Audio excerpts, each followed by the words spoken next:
नमस्कार दोस्तों। Indian polity इतना सिंपल तरीके से और इतने बेहतरीन क्लास नोट्स के माध्यम से आप पढ़ रहे हो ना कि इंडियन पॉलिटी, भारत का संविधान आपकी मुट्ठी में हो जाएगा। कितने लेक्चर हो चुके हैं? 8। 8। ये 9वां लेक्चर है।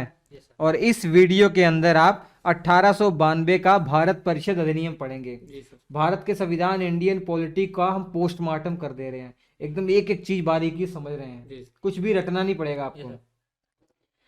अब 1892 भारत परिषद अधिनियम, इस सोचिए अभी हमारे ऊपर किसका रूल है? हमारे ऊपर ब्रिटिश सरकार का रूल है, ब्रिटिश पार्लियामेंट का जी रूल सर। है। ईस्ट इंडिया कंपनी से शासन छीन लिया गया है। यस कब सर। छीना गया था? 1858 में। Yes sir. अब 1861 में पहली बार जो भारत परिषद अधिनियम आया, उसमें क्या किया गया? हमारे इंडियन को लेजिस्लेटिव काउंसिल में जोड़ा गया अतिरिक्त सदस्य के रूप में। केंद्र की विधायिका में जोड़ा गया। हमारे इंडियन को भी मौका दिया गया ताकि अंग्रेजों को लग रहा था कहीं फिर से 1857 की क्रांति ना हो जाए, ऐसी बगावत ना हो जाए कि भारत के लोग लाठी डंडा लेकर फिर से हमारे ऊपर बरस पड़े। Yes sir. तो इस डर से उन्होंने हमारे इंडियन को भी सरकार में शामिल करना शुरू कर दिया। तो 1861 में आपने देखा पहली बार 3 इंडियन को लेजिस्लेटिव काउंसिल में अतिरिक्त सदस्य के रूप में जोड़ा गया। Yes. नाम बता सकता है कोई? Yes sir. Dinkar Rao. सरदिनकर Rao, very good. Banaras के राजा। बनारस के राजा, पटियाला के राजा। पटियाला के राजा, शाबाश शाबाश, समझ में आया?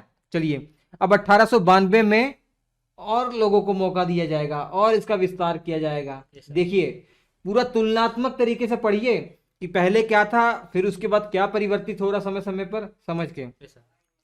थोड़ा बैकग्राउंड इसका देखने का प्रयास कीजिए कि किस परिस्थितियों में 1892 का भारत परिषद अधिनियम आया। देखिए, 1885 में कांग्रेस की स्थापना हो चुकी है। Yes sir.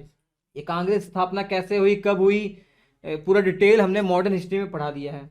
ए.ओ. ह्यूम एक अंग्रेज अधिकारी था, एक आईसीएस अधिकारी, जैसे आज आईएएस अधिकारी होते हैं ना, एक आईसीएस अधिकारी, इंडियन सिविल सर्वेंट जो रिटायर हो चुका था, उसी ने कांग्रेस की स्थापना की थी 1885 में।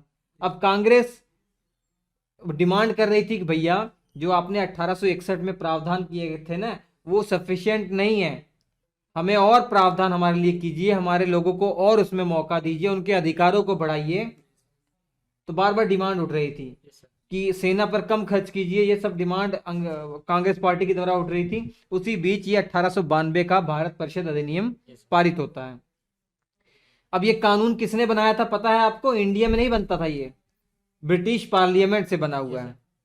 इसकी विशेषता क्या है? 4-5 विशेषताएं महत्वपूर्ण। पहली विशेषता यह है कि जो केंद्रीय और प्रांतीय विधान परिषद है, इसमें अतिरिक्त सदस्यों की संख्या बढ़ाई गई। अरे भैया, इससे पहले मैंने आपको डिटेल में पढ़ाया हुआ है, आप नहीं समझे हैं मुझे लग रहा है। मैं दोबारा दिखाता हूं आपको।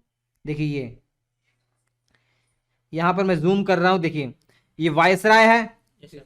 समझ में आ रहा? वायसराय, और वायसराय की कार्यकारी परिषद है, और वायसराय की कार्यकारी परिषद, और एक और विधान परिषद थी। विधान परिषद कैसे बनाई गई थी? कार्यकारी परिषद के जो सदस्य हैं और कुछ अतिरिक्त सदस्य जोड़े गए थे, यस सर। तब जाकर ये विधान परिषद बन गई Yes, थी। sir. मतलब वायसराय की एक कार्यकारी परिषद है, एक विधान परिषद है। लेकिन विधान परिषद थोड़ा समझने वाला ये है कि विधान परिषद में कौन कौन सदस्य शामिल होंगे? ये जो अतिरिक्त सदस्य जोड़े गए हैं और ये कार्यकारी जो सरकार का हिस्सा है, ये भी इसमें शामिल होंगे, तब जाकर विधान परिषद बनती थी। Yes sir. जैसे आज हमारी जो विधायिका है, संसद है, और आज हमारी प्रधानमंत्री के जो कैबिनेट मिनिस्टर है, मंत्री परिषद है, तो मंत्री परिषद एक है और एक विधायिका है जो कानून बनाती है। तो क्या मंत्री परिषद के सदस्य विधायिका के सदस्य नहीं होते हैं?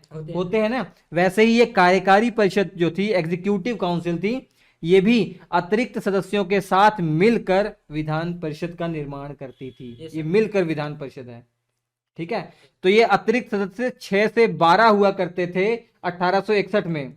1861 का एक कानून में बोला गया था कि जो अतिरिक्त सदस्य हैं, ये 6 से 12 जोड़ने हैं, मिनिमम 6 मैक्सिमम 12 जोड़ने हैं। लेकिन 1861 के बाद जो हमारी इंडिया में अतिरिक्त सदस्यों को जोड़ा गया, वो टोटल 12 जोड़ा गया। मतलब 1861 में ये ऑप्शन दिया गया था कम से कम 6 जोड़िए, ज्यादा ज्यादा 12। तो हमारी इस 1861 के बाद जो विधान परिषद का गठन हुआ था, उसमें अतिरिक्त सदस्य कितने थे? 12 थे। Yes sir. 12। और कार्यकारी परिषद कितने थी? 6। कार्यकारी परिषद नहीं, 6 नहीं थी, 5 थी। पाँच कितनी थी? पाँच थी। 5 थी। 6 एक सदस्य तो बाद में बढ़ाया गया ना। 1876 का जो शाही अधिनियम आया था उसमें एक सदस्य को बढ़ाया गया। Yes, sir. तो कार्यकारी में अभी 5 सदस्य हैं। Yes, sir. और अभी 1892 में क्या हो रहा कि इन अतिरिक्त सदस्यों की संख्या और बढ़ा दी गई। अब कितनी बोल दिया गया? अब बोल दिया गया भैया ये जो सदस्यों की संख्या है मिनिमम 10 होनी चाहिए, मैक्सिमम 16 होनी चाहिए, 10 से 16 के बीच होनी चाहिए। लेकिन हमारे जब लेजिस्लेटिव काउंसिल का गठन हुआ, विधान परिषद का गठन हुआ 1892 के बाद, तो 16 संख्या की गई थी। Yes, sir. कितनी की गई थी? 16। 16। तो चलते हैं उस पर, आते हैं, समझ में आ जाएगा आपको। चलिए ठीक है, ठीक है। अब ये हो गया। तो अतिरिक्त संख्या की जो है, अतिरिक्त सदस्यों की संख्या क्या कर दिया गया? बढ़ा दिया गया।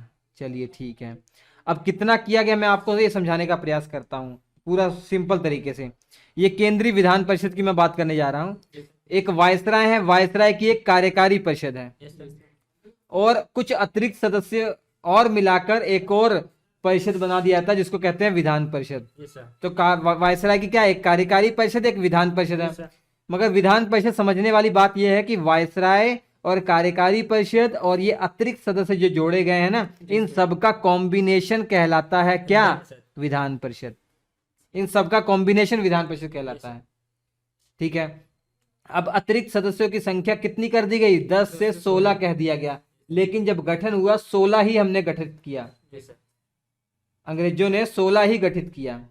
इन 16 में से 6 ऑफिशियल थे, 6 सरकारी थे जो वायसराय के द्वारा नॉमिनेट होते थे। ये 6 लोग वो थे जो ब्रिटिश हुकूमत के अंदर कोई अधिकारी थे, चाहे आईसीएस अधिकारी हो, चाहे सेना में कोई अधिकारी हो। और 10 नॉन ऑफिशियल थे। 10 कौन थे? नॉन ऑफिशियल, गैर सरकारी। इसमें ज्यादातर इंडियन ही थे। ज्यादातर कौन थे? इंडियन। अब इन 10 में से जो 10 के 10 सदस्य हैं, ये कहाँ से चुने जाते थे वो समझ लीजिए। इन 10 में से जो नॉन ऑफिशियल थे, जो गैर सरकारी थे, इनमें से 5 तो वायसराय नॉमिनेट कर दिए जाते थे। वायसराय के द्वारा नॉमिनेट कर दिए जाते थे। वायसराय बताइए किसको नॉमिनेट करेगा? हालांकि वो इंडियन को ही नॉमिनेट करता था, लेकिन जो उसके बहुत ही खास हुआ करते थे, जो ब्रिटिश हुकूमत के चाटुकार थे, ब्रिटिश हुकूमत के चाटुकार थे, उनके वफादार थे, उन्हीं को यहाँ पर चुना जाता था। और 10 में से 4 जो लोग थे वो बंगाल, मद्रास, बंबई और नॉर्थ वेस्ट फ्रंट प्रोविंस जो विधान परिषद थे, इनके द्वारा नॉमिनेट किए जाते थे। समझने वाली बात यह है कि भैया जो ये विधान परिषद कौन कौन सी है? Bengal, Madras, Bombay, north west frontier province. ये क्या करती थी? कुछ सदस्यों को लिस्ट दे देती थी वायसराय को, तो वायसराय उनमें से एक चुन लेते थे। तो यहाँ पर नॉमिनेट किए जा रहे हैं, बोला जा रहा है कि विधान परिषद के द्वारा, Bengal, Madras, Bombay, north west frontier province. लेकिन समझने वाली बात यह है कि जैसे बंगाल ने 5 लोगों का नाम भेज दिया, बोला इसमें से किसी सदस्य को आप चुन लीजिएगा, तो ये चुनते कौन थे? वायसराय चुन लेते थे। ठीक है। और इसके अलावा एक सदस्य, एक जो सीट थी, यहाँ पर समझने वाली बात है, ये एक सीट जो थी वो किसके द्वारा चुनी जाती थी? वो chamber of commerce of Calcutta, Calcutta के चैम्बर ऑफ कॉमर्स से चुनी जाती थी। तो ये चैम्बर ऑफ कॉमर्स क्या है? व्यापारियों का एक संगठन था, व्यापारियों का एक संगठन। ठीक है। तो समझ में आ गया कि केंद्रीय जो विधान परिषद थी, इसका जो विस्तार है कैसे किया गया। अतिरिक्त सदस्य संख्या बढ़ाई गई, कार्यकारी परिषद की संख्या उतनी ही रहने दी। 6 जो थी ना, 6 ही रहने दिया। 10 लोगों, यहाँ पे 10 लोग, पहले 12 लोग थे ना, अब यहाँ 16 कर दिया गया था अतिरिक्त में। 6 ऑफिशियल, 10 नॉन ऑफिशियल। ये मैंने बहुत डिटेल में बता दिया आपको। इसके अलावा विधान परिषदों के अतिरिक्त सदस्यों को बजट पर अब बहस करने का भी अधिकार दिया गया। विधान परिषद के जो सदस्य थे, अब इनको बजट पर बहस करने का भी अधिकार मिल गया 1892 में। लेकिन 1861 में ये अधिकार इनके पास नहीं था। लेकिन अभी भी वोट नहीं कर सकते थे, वोट नहीं कर सकते थे। बहस करने का तो अधिकार था, लेकिन वोट करने का अधिकार नहीं था, ये समझ लीजिए। ठीक है। अब इसके अलावा जो अतिरिक्त सदस्य, विधान परिषद के जो अतिरिक्त सदस्य हैं, विधान परिषद के जो अतिरिक्त सदस्य हैं, इनको कार्यकारी परिषद के सदस्यों से प्रश्न पूछने का अधिकार पहली बार कब मिला? 1892 के एक्ट में। अब देखिए ध्यान से, ये जो अतिरिक्त सदस्य 16 हैं, अब बजट पर बहस करने का भी इनको अधिकार मिल गया, क्योंकि विधान परिषद में ये अतिरिक्त सदस्य हैं और ये कार्यकारी परिषद है। Yes sir. कार्यकारी परिषद के सदस्य हैं और अतिरिक्त सदस्य हैं, तो कार्यकारी परिषद तो बहुत पावरफुल है, सरकार का हिस्सा है, इनके पास तो सारे अधिकार हैं। Yes sir. ये तो वायसराय के द्वारा नॉमिनेट किए जा रहे हैं। हाँ। और इसके अलावा जो अतिरिक्त सदस्य हैं, हम्म, इनको अब बजट पर बहस करने का अधिकार मिल गया। अब कार्यकारी परिषद के सदस्यों से प्रश्न पूछने का भी अधिकार मिल गया। Yes sir. लेकिन प्रश्न पूछना अगर है ना, तो 6 दिन की पहले नोटिस देना पड़ता था।